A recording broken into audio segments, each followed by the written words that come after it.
Morning बच्चों, जैसा कि आज हम पढ़ रहे हैं समास, जो कि हमारे हिंदी व्याकरण का ही एक पार्ट है। समास जिसका अर्थ होता है संक्षिप्तीकरण, अर्थात उसका छोटा रूप।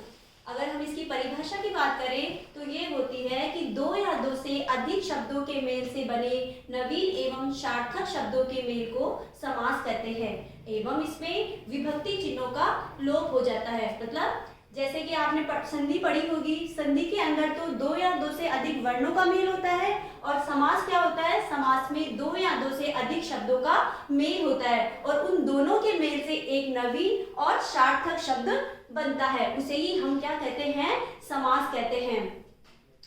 समास के नियमों से निर्मित शब्द को सामासिक या समस्त पद कहते हैं। मतलब समास के नियमों से जो भी एक नया शब्द बनता है उसको हम सामासिक या समस्त पद कहते हैं। जैसे कि हम बात करें राजपुत्र, तो राजपुत्र भी एक सामासिक शब्द है और राजपुत्र का हम अगर विग्रह करेंगे तो उसका बनेगा राजा का पुत्र, अर्थात वह उसका समास विग्रह कहलाता है।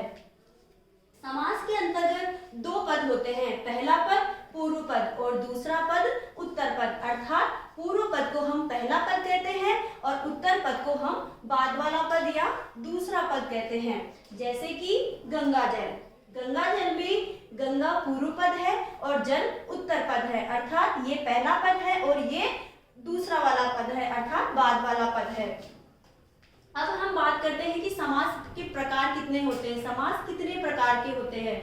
समास के 6 भेद होते हैं, जैसे जिनमें सबसे पहला है अव्ययी भाव समास, दूसरा है द्विगु समास, तीसरा है द्वंद्व समास, चौथा है तत्पुरुष समास, पांचवा है कर्मधारय समास और छठवां है बहुव्रीहि समास, जिनमें हम आज पहला प्रकार पढ़ते हैं अव्ययी भाव समास। अब बात करते हैं कि अव्ययी भाव समास किसे कहते हैं। अव्ययी भाव समास में जिस समास का पहला पद अव्यय होता है और अव्यय अर्थात अविकारी शब्द जिसमें कोई विकार उत्पन्न नहीं आता, जो बहुत समय से अपने उसी रूप में प्रचलित है।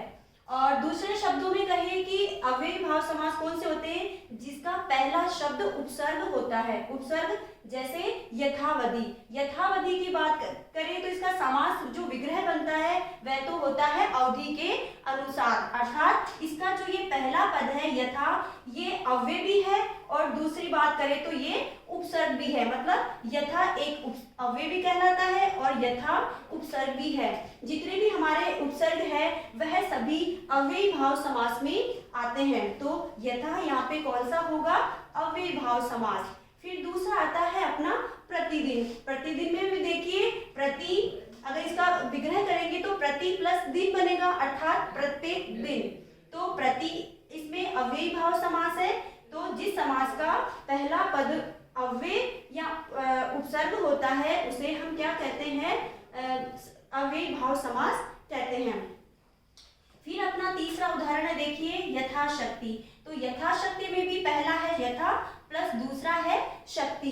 तो यथा जो है यहाँ पर एक अव्ययी भाव समास है, इसका अर्थ होता है शक्ति के अनुसार, अर्थात इसका विग्रह करते हैं तो शक्ति के अनुसार होता है और समास बनाते समय के का यहाँ पर लोप हो जाता है। फिर एक बार देखिए, कई बार बच्चे बहुत ज्यादा कंफ्यूज हो जाते हैं, हाथों हाथ, दिनों दिन ऐसे वाले शब्द आ जाते हैं जब। अब देखो कंफ्यूज कैसे होते हैं, बच्चे समझ ही नहीं पाते कि इसका अर्थ क्या है। तो हाथों हाथ का मतलब होता है हाथ प्लस हाथ, मतलब हाथ हाथ में, मतलब एक ही शब्द 2 बार 3 बार आ जाता है। कहने का मतलब जब कोई शब्द एक ही शब्द 2 बार आ जाता है तब भी उसमें कौन सा समास होता है, अव्ययी भाव समास होता है। तो यहाँ पे देखिए हाथों हाथ है, हाथ प्लस हाथ, तो एक ही शब्द 2 बार आ रहा है इसलिए इसमें अव्ययी भाव समास है। फिर अगला देखिए दिनों दिन, ये थोड़ा सा अलग है। तो दिनों दिन में देखिए इसका अगर विग्रह करते हैं तो दिन प्लस दिन बनता है, तो एक ही शब्द 2 बार आ गया इसलिए इसमें भी कौन सा समास है, अव्ययी भाव समास। इसी प्रकार कई बार आता है घर घर, तो घर घर में भी कौन सा, घर 2 बार आया इसलिए इसमें भी घर घर के, जैसे मैं बताती हूँ आपको, घर घर ये इस तरीके से लिखा आता है तो इसमें भी अव्ययी भाव समास ही माना जाता है।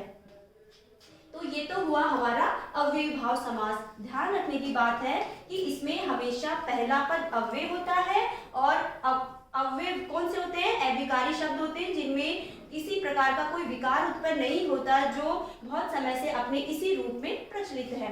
अब इसके बाद हम दूसरे पद की बात करते हैं, हमारा द्विगु समास। दूसरा प्रकार जो है वो है द्विगु समास। द्विगु समास की परिभाषा की बात करें तो जिस समास का पहला पद होता है संख्यावाची, जिस समास का पहला पद संख्यावाची होता है एवं संपूर्ण पद, मतलब जो अब ये द्विगु समास है उसका संपूर्ण पद समूह का बोध कराता है, उसे हम द्विगु समास कहते हैं। जैसे इसके उदाहरण की बात करें, जैसे कि पंचवटी।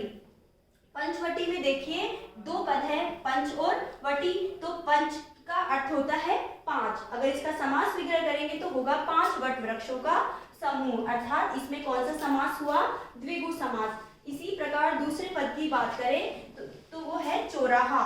चौराहा का मतलब चौ का मतलब 4 होता है, तो इसका अर्थ होता है 4 रास्तों का समाहार। इस प्रकार इसमें भी कौन सा है, संख्या। देखो पंच में भी संख्या है और चौ का मतलब 4 है, इसमें भी संख्या है, इसलिए इसमें कौन सा समास माना जाएगा, द्विगु समास। इस प्रकार आज हमने ये 2 समास पढ़े बच्चों, अव्ययीभाव समास और द्विगु समास।